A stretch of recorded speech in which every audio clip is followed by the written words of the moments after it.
Bonsoir à tous et merci de rester fidèles à la panafricaine Média 1 TV. Ravi de vous retrouver pour ce numéro spécial de votre magazine Éco-Débat consacré à l'évolution de l'économie sur le continent. Et justement, ces dernières années, le domaine des secteurs financiers a connu des changements des plus radicaux en Afrique où de nouveaux produits et des méthodes de prestation inédites atteignent les populations en situation d'exclusion financière et sous-desservies. Aucune région au monde n'a vu les services financiers numériques contribuer autant à l'inclusion financière que l'Afrique ces dernières années. Et selon les résultats de la base de données Global Findex, l'Afrique occupe le premier rang du nombre de détenteurs de comptes d'argent mobile devant l'Asie du Sud, l'Amérique latine et dans les Caraïbes et autres. Cette position ne se limite pas à la détention d'un compte et à l'utilisation des opérations financières de base, mais inclut désormais un large éventail de services financiers comme le crédit, l'épargne, l'assurance et les transferts de fonds transfrontaliers. Mais qu'en est-il de la sécurité de ces systèmes et surtout, comment est-ce que cela participe de l'inclusion financière en Afrique? On en parle avec nos invités du jour, Monsieur Meksan Olembo, vous êtes le commissaire général du Salon international de la finance digitale. Merci d'être avec nous. Merci. Et avec nous ici en studio, Monsieur Franck Assouan, vous êtes le directeur général de AS Consulting et Services. Merci d'être avec nous. C'est moi qui vous remercie. Bonjour. Alors, messieurs, on parle d'inclusion financière, mais surtout de digitalisation des finances sur le continent. Est-ce que vous pensez que l'Afrique aujourd'hui bénéficie d'outils adéquats pour amorcer ce virage de la digitalisation des finances, justement? Alors, merci. Déjà, pour répondre à cette question, j'aimerais déjà avant tout définir la finance digitale. Alors, la finance digitale, c'est l'utilisation des systèmes financiers, donc banque, assurance, crédit, à l'aide des nouvelles technologies de l'information. J'entends par nouvelles technologies de l'information, téléphone portable, tablette, ordinateur, etc., etc. Donc, pour répondre aussi à votre question, effectivement, l'Afrique, je peux dire qu'aujourd'hui, l'Afrique bénéficie d'énormes outils. On l'a vu aujourd'hui, en termes de chiffres, nous sommes pratiquement bien avancés, mais il reste quand même des défis à relever. Et j'espère qu'au fur et à mesure de notre salon et de notre événement, nous pourrons permettre à ce que nous puissions relever ensemble ces défis. Merci. Alors, parlons d'outils, je vais me tourner un peu vers vous. On parle de digitalisation, ça implique en tout cas le déploiement de nouvelles technologies. Est-ce que sur le continent africain aujourd'hui, on a la connexion un peu partout? Est-ce qu'on a les outils pour cette digitalisation comparé à l'Europe, l'Amérique? Effectivement, votre question est super pertinente. C'est-à-dire que déjà, il faut comprendre que les solutions de mobile money ne passent pas forcément par le réseau Internet.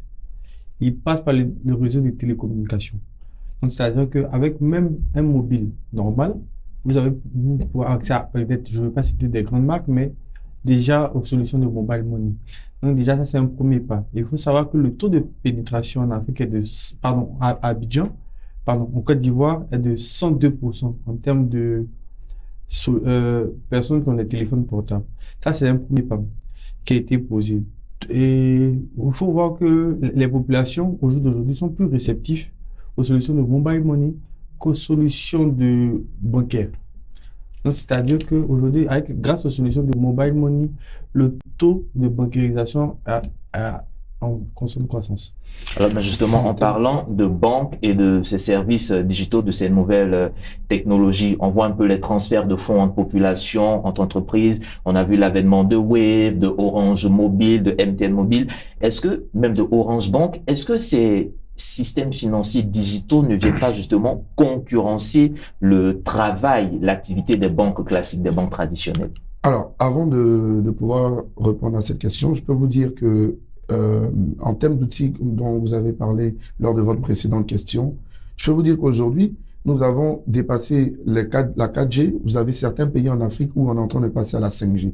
En Côte d'Ivoire, il y a certains acteurs qui commencent même à déployer la 5G. Donc, c'est pour vous dire qu'aujourd'hui, on a énormément d'outils pour permettre à ce que la finance digitale soit vraiment déployée partout en Côte d'Ivoire. Et pour revenir à votre question liée à la concurrence entre le secteur des mobile money, les fintech et les banques, non. Le but en Afrique est de promouvoir l'inclusion financière. C'est de permettre à ce que aucun Africain aujourd'hui ne soit exclu de tout ce qui est lié au système bancaire. Vous avez les mobile money. On a vu qu'aujourd'hui, c'était palliatif lors du Covid. Je pense que vous-même avez fait aussi les frais pendant le Covid, vous avez sans doute dû envoyer de l'argent à un proche à l'intérieur du pays ou etc., etc.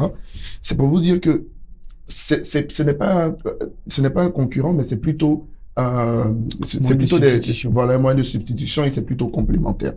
Et il fait partie de votre vie depuis bien longtemps, parce que depuis bien longtemps, vous faites des transferts d'argent à l'international. Tout ça, c'est la finance digitale. Aujourd'hui, grâce à la finance digitale, on simplifie la vie en achetant nos assurances, etc., avec nos téléphones. Donc, je peux vous dire que oui, ce ne sont pas des concurrents, mais ils sont venus au contraire pour simplifier la vie de l'Ivoirien et de l'Africain. Merci. Alors, on voit aussi qu'avec ce côté digitalisation, il y a ce volet dématérialisation. Est-ce que c'est ce volet-là qui attire de plus en plus les populations? Parce qu'on voit quand vous allez dans une banque pour ouvrir un compte, il faut tel document, alors qu'en un clic sur son téléphone mobile, on peut ouvrir son compte, on peut faire des transactions. Dans ce cas, on va plus parler d'efficacité et d'efficience, plutôt que moyen de dématérialisation en tant que tel. Donc, c'est quelque chose qui est, franchement, comme je reprends mes mots, efficace. Ça permet de déjà éviter les files d'attente, c'est plus ergonomique et ça s'est démontré avec la crise du Covid-19, ça évite les contacts et tout le monde est content. Et on parle aussi du digital, en tout cas dans l'autonomisation de certaines franges de la population. Est-ce qu'aujourd'hui, on peut dire, vu que l'Afrique repose en tout cas sur une forte économie informelle, est-ce qu'on peut dire que le digital ou la finance digitale vient permettre de formaliser ces économies et les rendre beaucoup plus fortes? Je dirais plutôt que ça fluidifie l'économie. Parce que vous savez, avec les banques traditionnelles, il y a plus de protocoles, plus de moyens à remplir. Avec tout ce qui est fintech, c'est plus rapide. Je ne veux pas minimiser les populations, mais vous savez qu'en Afrique, le taux d'alphabétisation est très bas. Justement. Effectivement. Mais vous savez qu'avec les solutions de mobile money, c'est plus rapide. On a un clic avec les images, la population locale arrive à mieux s'orienter et plus rapide. Plus rapidement. À mieux s'orienter plus rapidement, avant que vous n'ajoutiez quelque chose. Mais il y a ce côté aussi fiabilité. Est-ce que la sécurité telle que les banques traditionnelles, les systèmes traditionnels nous garantissent avec toute cette paperasse et autres, nous garantissent une certaine sécurité, une certaine stabilité? Est-ce qu'on a cette même sécurité avec ces systèmes financiers digitaux? Vous savez, tout système au monde a sa faille. Depuis la nuit de temps, même les banques traditionnelles, il y a les chèques en bois. C'est pour ça qu'aujourd'hui, il y a des nouveaux métiers qui se créent. C'est pour ça qu'aujourd'hui, on parle de cybersécurité. On parle de plusieurs métiers qui viennent surtout pallier ce genre de problèmes. Donc, c'est des problèmes qui vont exister au cours du temps, mais l'essentiel, c'est qu'il faut trouver la solution à tous ces problèmes. Et est-ce qu'en Afrique aujourd'hui, la sécurité est de mise? Parce qu'un temps, quand même, on a entendu beaucoup, en tout cas en Afrique de l'Ouest, cette situation avec en griffe les brouteurs, ces arnaqueurs sur Internet qui piochaient ainsi par-ci par-là dans des comptes. Est-ce qu'on a l'assurance de la sécurité de ces systèmes? Je peux vous dire que de plus en plus, c'est-à-dire que quand on organisait la première édition du salon, on s'est rendu compte que beaucoup d'acteurs, beaucoup de fintech créaient des solutions avec un bon sens, à mon sens, pour pouvoir faciliter la vie des populations. Mais ce qui se passait derrière, c'est que ils créaient sans pour autant penser d'abord à sécuriser.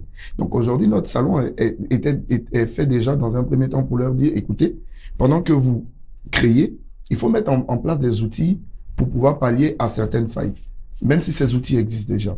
Et je peux vous donner un exemple tout simple. Il y a 24 heures, pour vous dire que aujourd'hui les moyens de paiement digitaux sont sécurisés, j'ai fait un transfert d'argent à une mauvaise personne.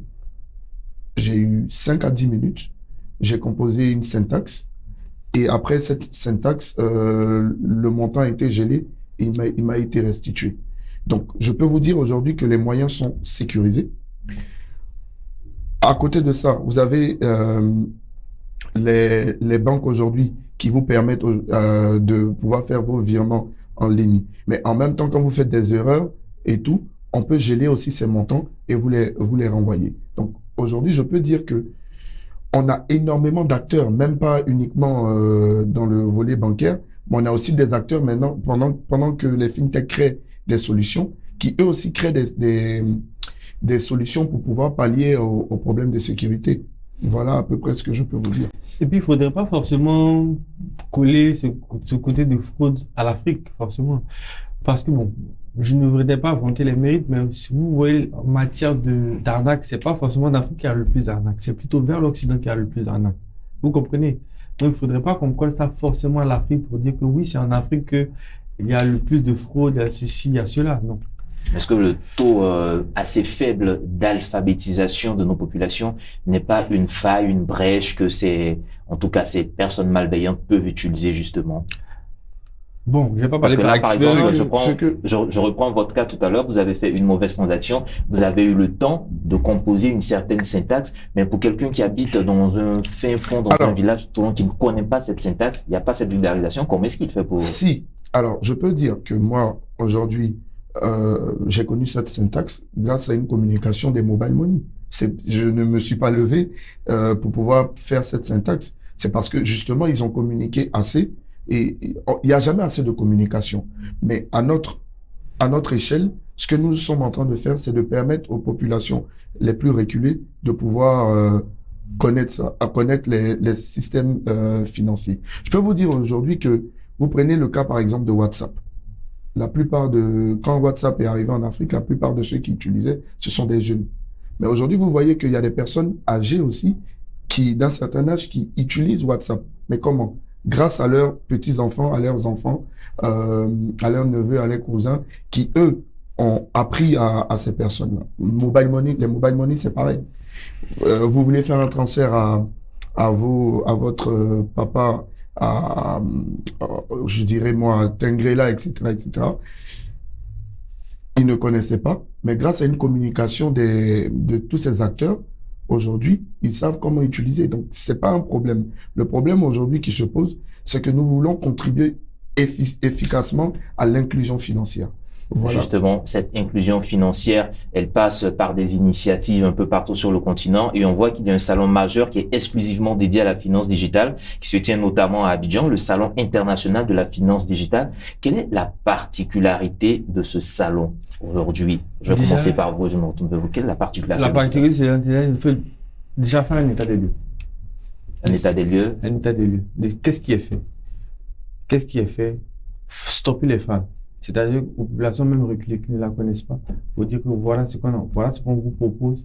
Vous qui n'utilisez pas les banques traditionnelles, les consorts, il y a un moyen palliatif qui vous permet au jour d'aujourd'hui, grâce à ce salon, de vous instruire, de vous éduquer par rapport à l'éducation financière et la finance digitale.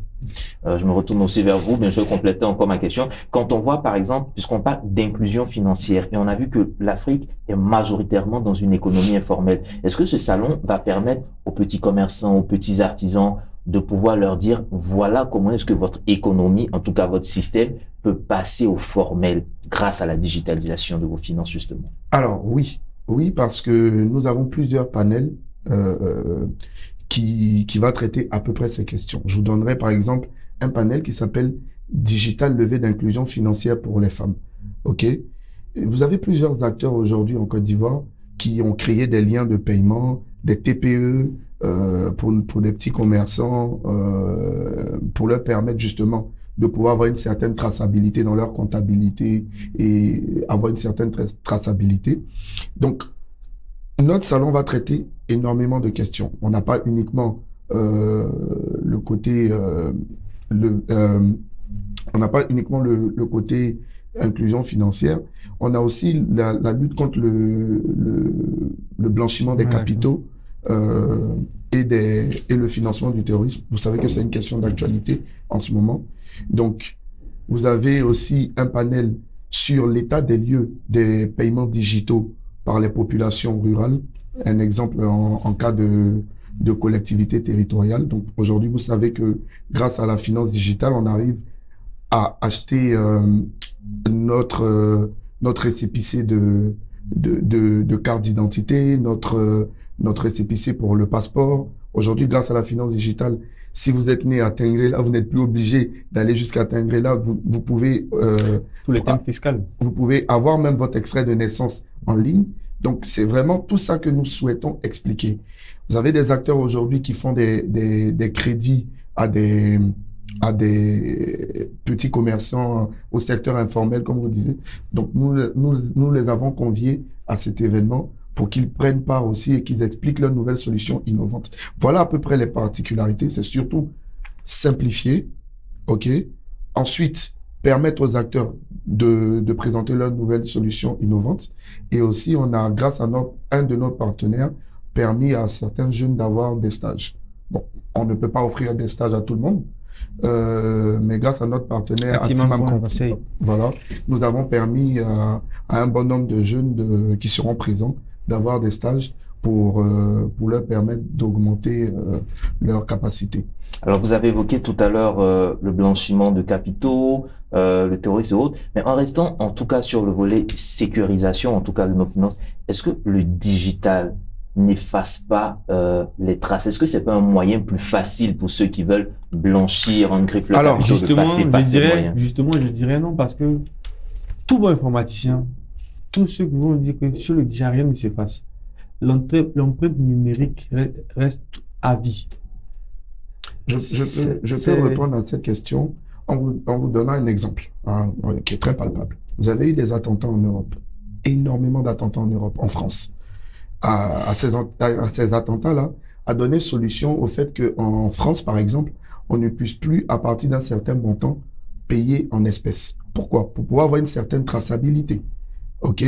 En France, je peux vous dire qu'à partir de 1 000 €, tous les paiements qui se font par carte. Mais par carte, via TPE ou via en ligne, ça reste de la finance digitale. Et au contraire, avec ces moyens de paiement, ces nouvelles solutions innovantes, ça permet à nos organes comme la BCAO, au Trésor, de pouvoir justement tracer les fonds qui se font et les mouvements qui se font au niveau...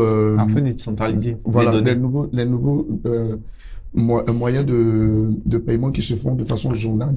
Donc, à partir d'aujourd'hui, je peux vous dire que si vous, aujourd'hui, vous permettez de recevoir un virement, et moi, je peux vous dire que vous recevez un virement je prends un exemple, 100, 200, 300 millions, alors que vous n'avez pas l'habitude, automatiquement, la BCAO va demander des comptes à votre banque, qui, elle aussi, va vous demander des comptes. Si vous ne pouvez pas justifier ces frais, cet argent va être gelé. Et donc, le digital est beaucoup plus sécurisé que le formel. Justement, et en plus, pour enchérir, je peux vous donner même des exemples pour des banques françaises.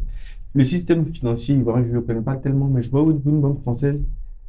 Quand il y a eu les attentats de novembre 2000, Charlie Hebdo à l'époque, vous savez, le terroriste qu'il a fait, la banque, il a retiré de l'argent, a payé une amende.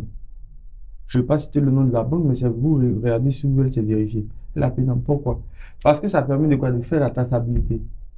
Vous comprenez? Mais avec l'argent liquide, c'est plus difficile de trouver les responsables de certains actes. Donc, au jour d'aujourd'hui, même, c'est plus encourageant et c'est plus conseillé même de payer avec des moyens digitaux qu'en liquide.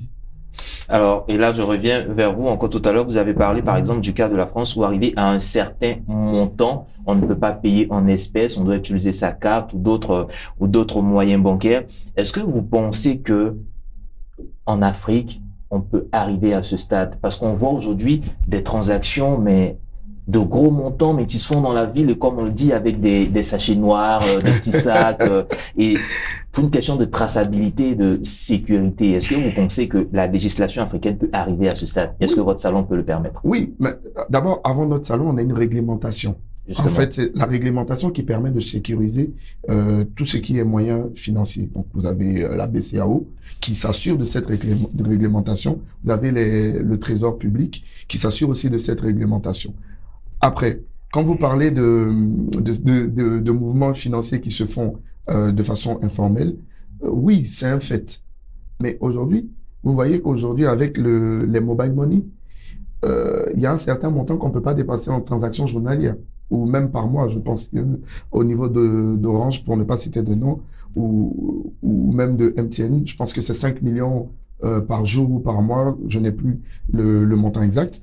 Mais c'est pour vous dire que eux aussi, ils ont été soumis à une réglementation. On pouvait leur permettre de faire autant de transactions qu'ils voulaient, mais à la fin, ça n'allait pas permettre une traçabilité. Même au niveau de votre banque. Aujourd'hui, il y a des montants que, comme j'expliquais tout à l'heure, que vous ne pouvez pas recevoir sans pour autant justifier. ou si vous le recevez, vous allez devoir donner une justification.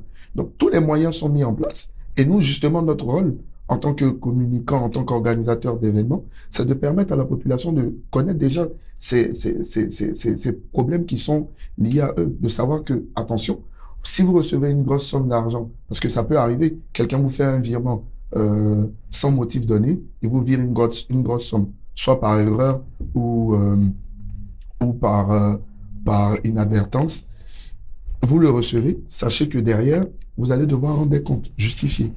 Parce qu'on lutte efficacement contre le terrorisme. Je pense que vous voyez au niveau de la sous-région, la Côte d'Ivoire est bien préservée parce que justement, nous, on tape là-dessus, si je peux le dire ainsi. Alors, pour revenir encore sur ce volet inclusion qui me tient surtout sur les petits commerçants, le secteur informel, est-ce que vous pensez qu'aujourd'hui, on a vu par exemple l'État de Côte d'Ivoire venir en aide à des populations, en tout cas beaucoup plus fragiles, plus vulnérables, grâce à des fonds mensuels pour soutenir des personnes assez démunies par le mobile money, justement, par ces services digitaux.